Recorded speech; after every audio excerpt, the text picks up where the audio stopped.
Welcome to the Nerd Party.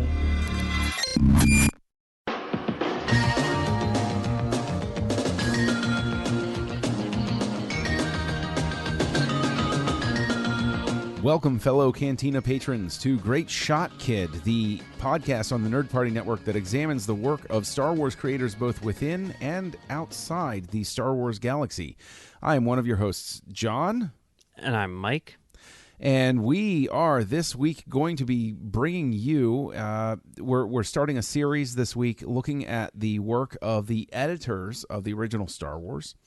And there were three credited editors on that film. And so we're going to be looking at the work of those editors, around the same time period, essentially. And so this week we're going to be starting with The Conversation, which was edited by Richard Chew for Francis Ford Coppola. It was released in 1974, and it is starring Gene Hackman. And you know what, Mike? Why don't you let everybody know what the film is about? The Conversation is about a guy who is the best wiretapper or, bugger or whatever you want to call him. Surveillance professional. There you go. Surveillance technician. That's what they Yes. call them. On the West Coast, maybe in the country, and he's played by Gene Hackman. And it starts off with him doing a very, very complex recording of two people who are having a conversation in a crowded park, where they're walking around, and he's using multiple microphones in order to record this conversation and for a client.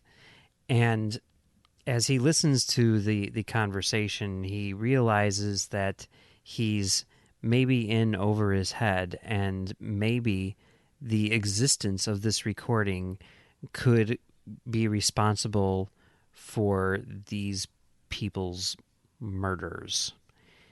And right. Hijinks ensue. Yes, they do. They do. It's very interesting because The Conversation is a film that I had heard about. I've heard about for many, many years. And was, when I was taking a film as literature course, there was another course that was running parallel that a friend of mine was taking, and they watched this in there, and he had a problem with some of the stuff the professor said. I never doubled back around to it, and I've intended for many, many, many years to watch this because I've heard it referenced many times, and there's a book that you got me about Conversations with Walter Murch where he discusses it. It really piqued my interest. So I think it's really great that we got the opportunity to come in and talk about this one and finally see it. Now, for anybody who hasn't seen it, I would venture to say that I knew the ending of this film because of that book before I watched it. And everybody gets all uptight about spoilers. This is a film that cannot be ruined by spoilers because it is about so much more than just what's going on screen. Yeah, I mean, it's hard to talk about this movie without talking about the ending, but I would say that we could do our best to sort of talk about what happens without actually saying what happens, yes, because there is a twist. However, if you haven't seen the movie, I would highly recommend watching the movie maybe before listening to this conversation, and then coming back and listening to this conversation. And yes, and you're in luck because if you have Amazon Prime, this is included in the service right now. So you don't have to pay an extra rental fee to watch this. This is just out there for your consumption at this point. Yeah, and spoilers for our conversation. I think we're both in agreement that this movie is well worth watching. Yes. And you should see it. You should definitely see it. Absolutely. And, one of the things after I was done watching it was thinking of it in terms of the editing. What's so fascinating, what I think really speaks to an editor's skill, and I think that editing is one of those things that is very easily overlooked with film. People can talk about it. People can talk about how Lucas loves to edit film, or Lucas was there in the booth with everybody, you know, with the Star Wars films. Everybody knows that his philosophy of making a movie was just go out, shoot as much as you can, and then I'm going to shape it in the editing booth, which is fine. I'm not criticizing that at all. Like, you know, you can make something special and wonderful happen, especially, you know, playing with sound and stuff like that. But I think that a real challenge with a film like The Conversation is the fact that the pivotal moment occurs in the very beginning and you revisit it. As the plot continues to move following, Hackman, you keep coming back to this same thing. And I would think that it would be a tremendous challenge as an editor to sit there and figure out how to keep it so that the audience doesn't get bored every time they go back to that conversation. Figuring out, okay, we're coming back at it, and every time in this film you come back and you listen to the conversation again, you see the part of the tape that he is going over again, and figuring out the alternate takes, the different angles that convey everything that's happening without making it seem stale. Like they don't just re-show the same thing over and over again. They show a little bit longer take or a little bit different angle on things. And I would think that very much speaks to the fact that the editor sat there and said, how am I going to do this? Like, in concept, I know what I'm going to do. How am I going to make it so that the third time we come back to this conversation, the audience isn't saying, okay, I've seen this before. Yeah, and I think, one of the interesting things is, I mean, like if you look at the credits, Walter Murch is credited as the supervising editor, and that's a thing that you see in the 70s a lot, and I don't exactly know what it means or how it breaks down, but I get the impression that, he edited a substantial amount of the movie, maybe more than Richard Chew. He gets a much larger credit than Richard Chew, and this was, if I'm not mistaken, the first movie that he edited picture for, because he was, up until now, known as a sound editor. And Right. that was one of the reasons why Coppola chose him to do this movie, because, this movie is all about sound. And I think one of the interesting things that you see in regards to the way that this conversation is replayed throughout the movie is it's always replayed with an ear for the sound, and with more information or different information being revealed, which gives you insight into what they're talking about. And I think that the picture reflects that.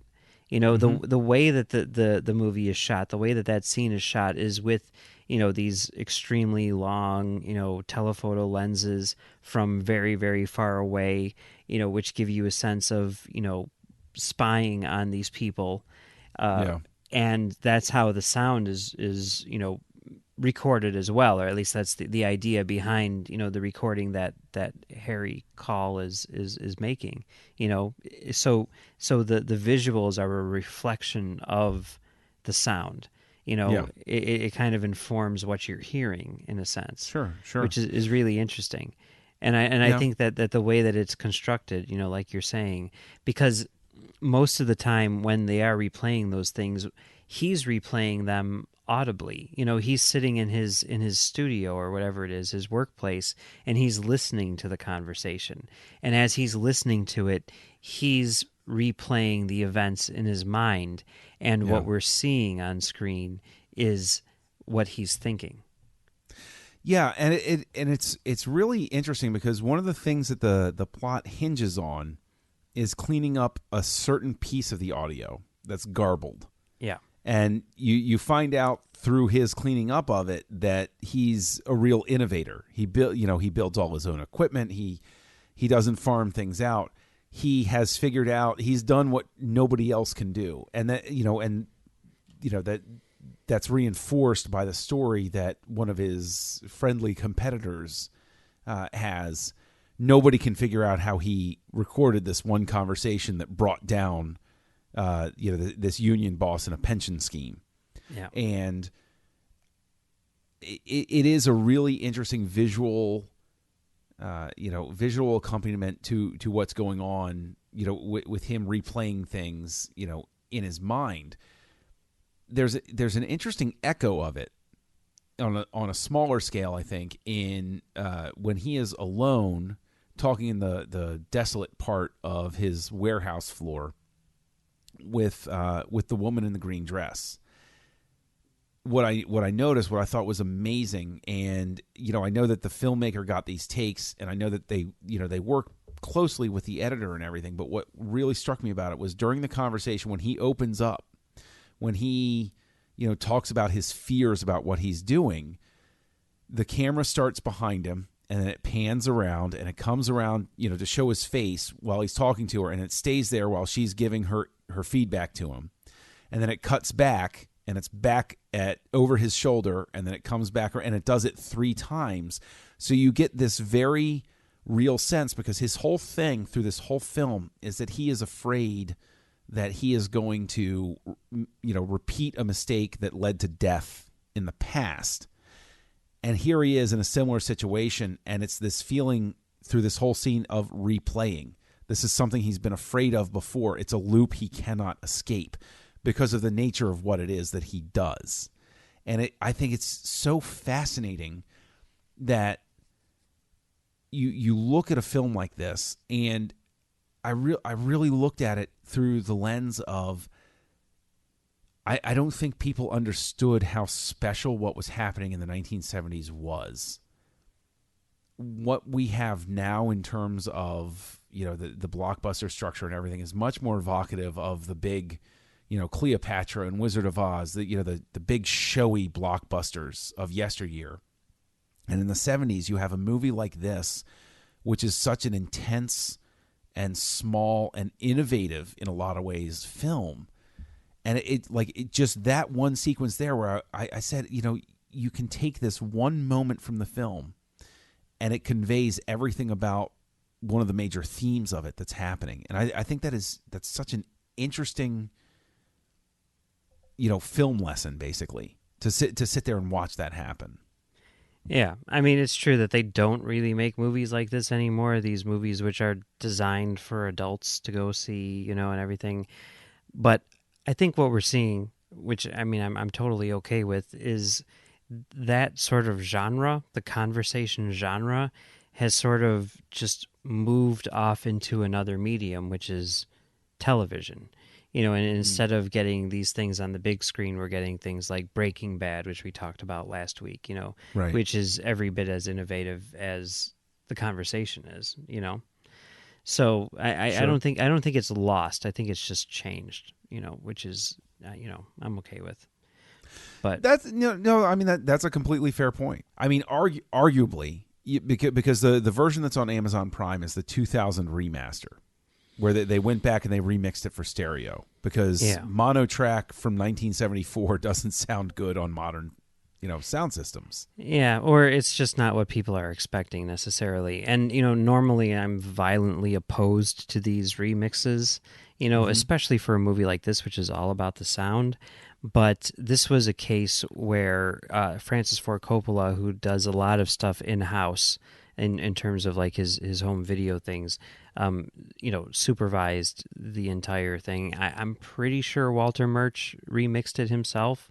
Yes, he did. Okay. So, if Walter Murch is going to remix the movie in stereo, then I'm going to, assume that he's going to treat it with tender loving care, unlike some remixes which are questionable, even if the intentions are the best. I'm looking at you, Vertigo and Martin Scorsese. That remix is a disaster, and whatever. But I don't know if I call it a disaster. Freaking terrible! It is the worst thing ever. It is the special edition of sound remixes. No lie. Perfect analogy. It's terrible. Well, okay. No, but the thing is with the sound. I mean, as long as we're talking about it, what I find interesting is Star Wars has had its own problem with these, the home video releases, but also with the mono versus stereo mixes, because in '77 they had 2 different mixes of the soundtrack. Probably more than that. I think they had 3. If I'm not mistaken. Okay, at but least. they definitely had a stereo which actually had more lines than because there was more time to work on it. So well, it was actually in reverse.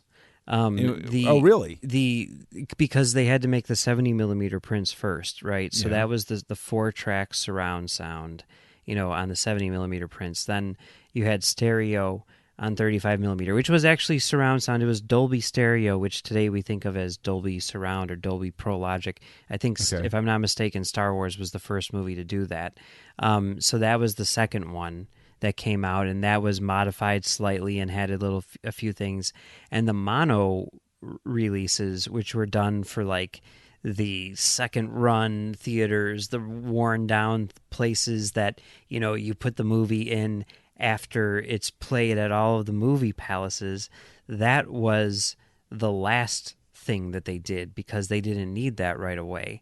And that essentially makes it the most complete version. I'm pretty sure that Lucas and Ben Burtt have talked about this. Like, obviously Lucas loves surround sound and everything, but if you're just looking at like the contents of the track, the mono mix is the quote unquote definitive soundtrack.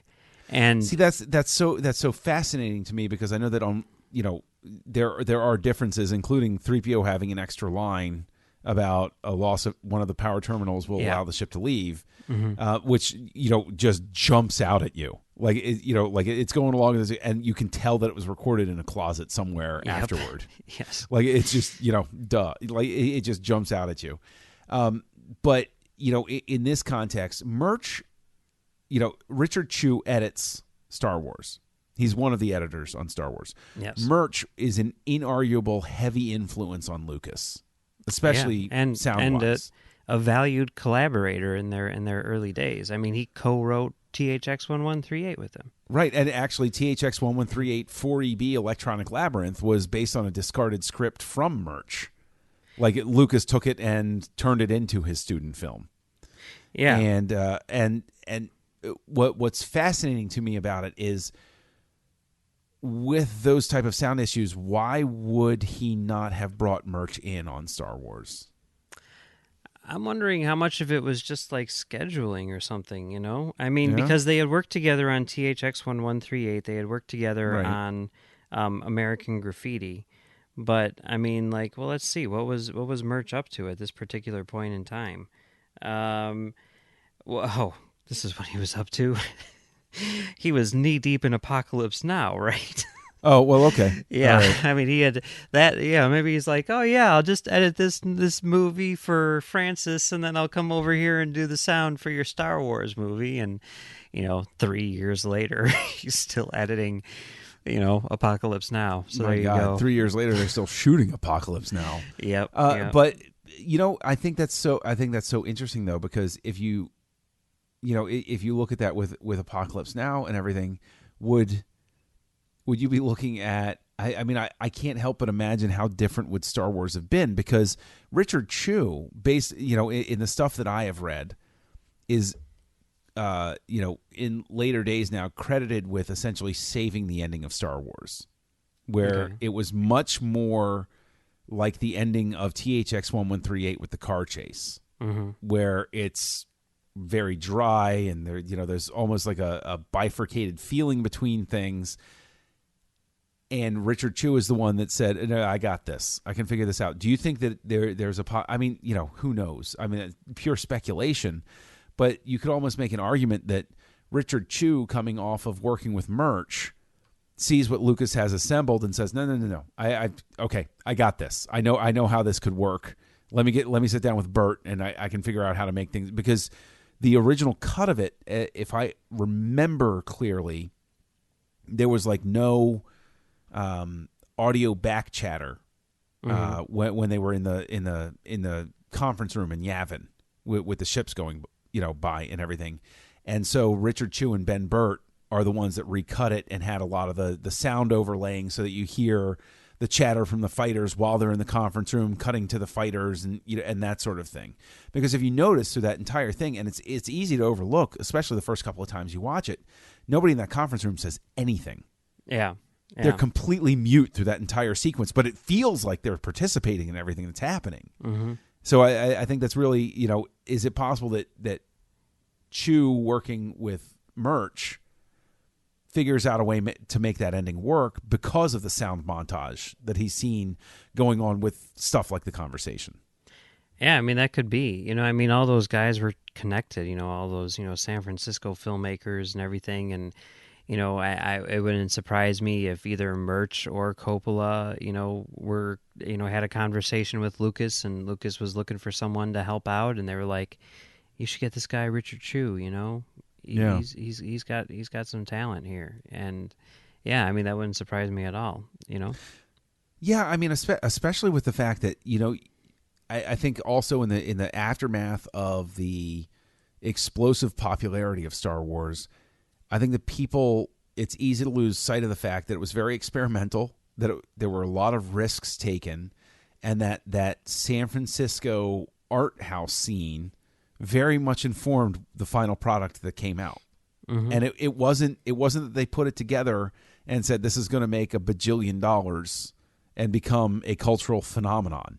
They said, well, this is our cute little homage to, you know, Flash Gordon, and, you know, some people will probably like it a whole lot. And then, you know, boom, there, you know, like it literally is lightning in a bottle.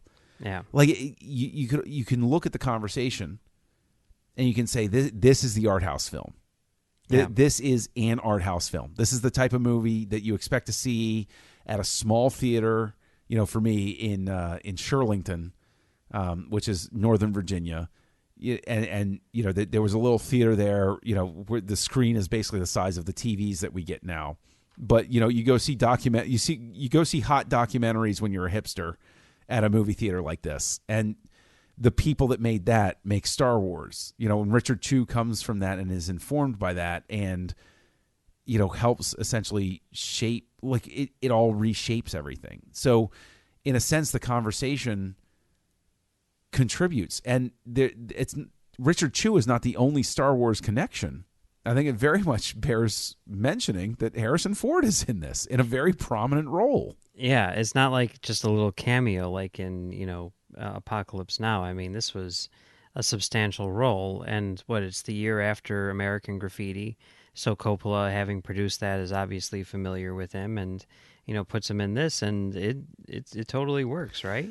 But what's amazing to me, because, you know, part of the myth about Ford being involved in Star Wars, and, you know, I'm sure this is true, is that he couldn't get work. He was working as a carpenter to make ends meet, you know, and he winds up getting pulled into Star Wars because they needed to complete one of their groups of 3 to do the readings. He wasn't even really under consideration for Han Solo, even though Lucas had worked with him on American Graffiti.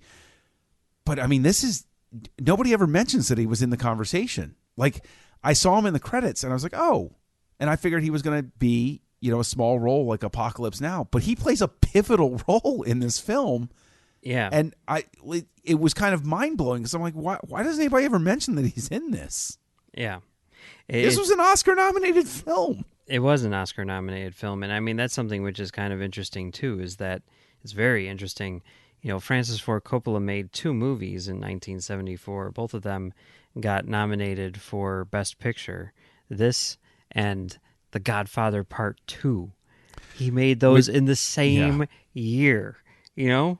That's kind of, well, yeah, because Murch talked about he was off doing work on Godfather Part 2 during The Conversation, and basically said to Murch, he was like, yeah, I trust you. I'll come in and check in on the sound mix. Yeah.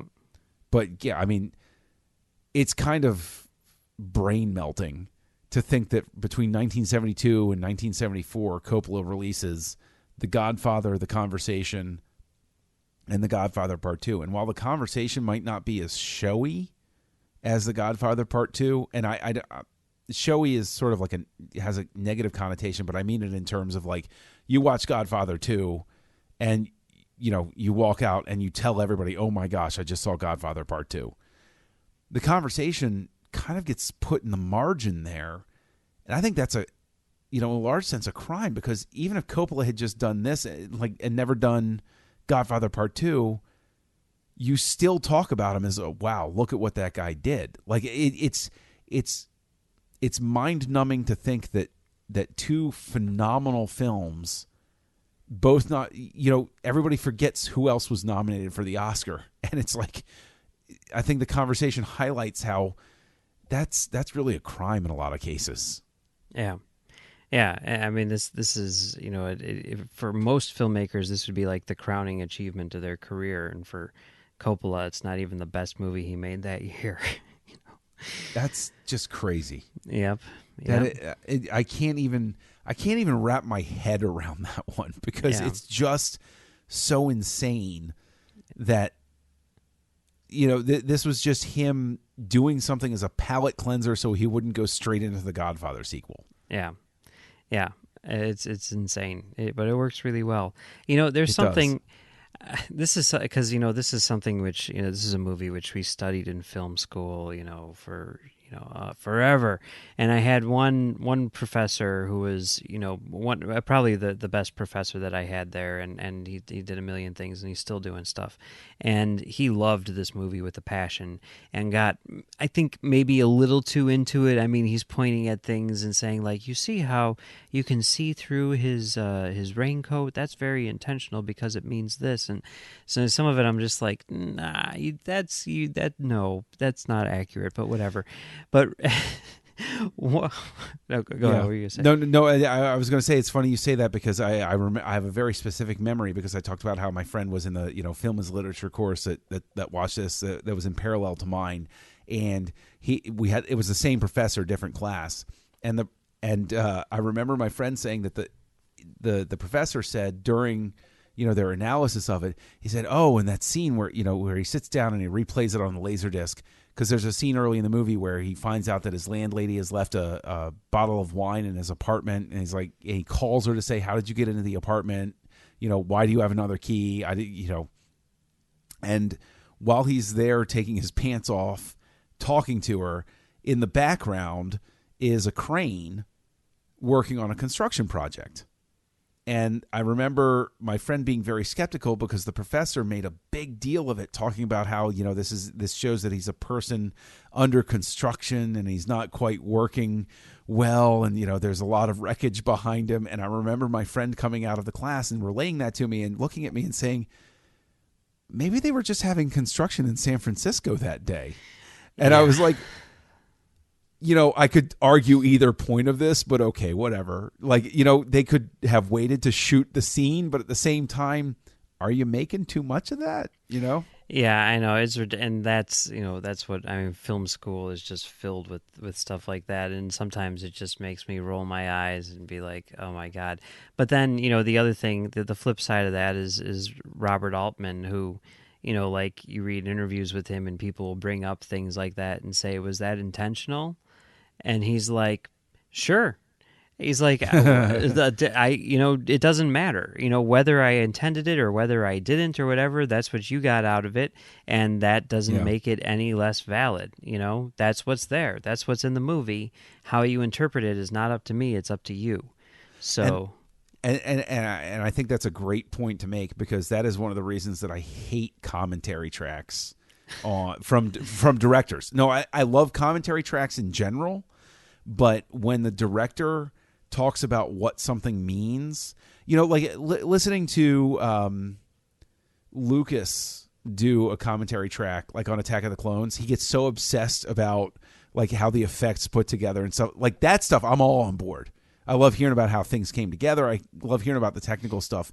But if a director is sitting there, and if Coppola was sitting there saying, well, the construction crane in the back is, indicating this, it's like, let me bring a little bit. And that's why I'm giving credit to Altman here, because I think that's the proper, for lack of a better term, proper response of like, well, did you get that? Cool. I mean, that's awesome. I see what you're saying, but at the same time, I mean, like, taking Altman again as an example, like if you listen to his commentary on the original Criterion Laserdisc for The Player, he does that. He's like, in this scene, you can see that the fire is representative of the blah, blah, blah, blah, blah. And I'm watching this, and he's saying like, well, I did this because of this, and breaking down the entire movie, and I'm just like, wow, this guy's working on another level. I mean, it's... And then you listen to the commentary that he did a few years later for the DVD, and he's like, once I cast the movie, 95% of my job is done. and all I have to do is sit back and watch. And then that's basically like the approach that he takes to the entire commentary. He's like, "Oh, this is a cool scene. Look at what Tim Robbins did here. That was funny, whatever." And he's like, "I don't know what I'm doing. I don't remember what the script was. The script was basically nothing, and I just told them to do whatever they want, and that's what they did." And that's like kind of like what he says in his second commentary. But I don't know. I like hearing like the reason why choices are made. Even if whatever. I mean, I want to see the movie before I hear that stuff. But then like you look at that, or like what Paul Thomas Anderson did on Boogie Nights or whatever, and it's just, to me, it's absolutely fascinating, and it gives me a much greater appreciation for the product, because I see that the crane was not an accident. It was there intentionally, and when I see that, I'm just like, oh wow, like every little piece of this was thought out, so precisely that, it really shows how much, love was put into the finished product. But see, the thing is, I think that with a piece of art, you're looking at something where they showed up and they said, we're going to shoot this, and we're here in this apartment, and there's a crane, and they're doing construction in the background, and somebody says, well, do we want to shoot later? And then Coppola says, no, you know what? No, I like what this could mean for the character, the stage that he's at, and it's going to indicate something that has to do with the ending, because something happens at the ending having to do with construction. Spoilers. Minor spoiler. You're not going to understand that unless you watch the movie. But, so something happens with that. So you could take it as an echo, but it's an artist in the moment. It's not a planned thing. It's an artist in the moment saying, you know what, that could work. And I think that is something that makes a lot of the stuff in the 1970s, and I think that's what makes a lot of stuff for editors in specific hard work in a lot of ways, is when a director gets a sudden inspiration like that. They have to make sure that they're staying true to things, and also, I mean, it would be fair to say that sitting in the editing booth, Richard Chew and Walter Murch have to be willing to push back to a certain extent and say, look, I know you got these two takes, but this is the one that really, like, isn't an editor going to have the opportunity to sort of like be a head check for the director? Yeah, I mean, I think that's more than anything what an editor's job is, and this is something which I've thought, very, very passionately about. I think that, directors who edit their own movies are usually very bad at it, unless you're Robert Rodriguez or Steven Soderbergh. I think that the editor's main job is to be another set of eyes, and the editor's main job is to say to the director, that's a bad idea, we need to change that, you need to get rid of that. And I think Walter Murch is really good at that, and Richard Chew, and I think that's why people want to work with them. And I mean, that's one of the things which really excites me about the editing process. And like I've the editing, along with like film criticism, is kind of like what I concentrated on when I was at film school. Yeah. And it was definitely the part of the process which I enjoyed the most. And it was for that reason. It was for like finding ways to use the footage in ways that the director didn't intend, but which get their point across even better than they had intended. Yeah, it's exciting. Well, yeah, and again, speaking to the crane, in the background, they didn't do just one take. Like, it's not an Ed Wood movie. Yeah. They didn't do one take. That was the one that Chew sat down and said, no, that one works. Yeah. That's the one that works. And maybe there was something subliminal that spoke to him, and he's not even aware of, why it did, but it winds up working, and it adds a whole other level to everything. Yeah. So I think it would be fair to say that we highly recommend seeing The Conversation. Yeah, and in addition to Chew and everything, Murch, he is part of the Star Wars family, not just because of his, early relationship with Lucas, but also in later years he directed an episode of the Clone Wars. He did the General. I think that maybe we might have to cover that on a future episode, Mike. Yeah, Yeah, I think that would be a good idea. I think that's a great idea. But I think also a great idea is for you to tell everybody where they can reach you online. Well, you can find me on Twitter at Mumbles3K, and you can also find me on my website, commentarytrackstars.com, where we do audio commentaries and have various other discussions about movies. In fact, if you go there, you can actually find a commentary for The General, the episode of the Clone Wars that Murch directed, and some other stuff as well. And you can also find me on Trek.fm, where I do a show called Stage 9, which is about the people who make Star Trek along with you. That's true. I am on Stage 9 with you over on Trek.fm. I'm also here on the Nerd Party Network co-hosting Aggressive Negotiations with Matt Rushing. And I am co-hosting Words with Nerds with my pal Craig. And you can find me as Kessel Junkie out there floating in the ether that is known as the Internet. Now, next time on Great Shot Kid, we are going to be looking at the work of another editor of the original Star Wars, Marcia Lucas, when we take a look at the classic film from the 1970s, American Graffiti.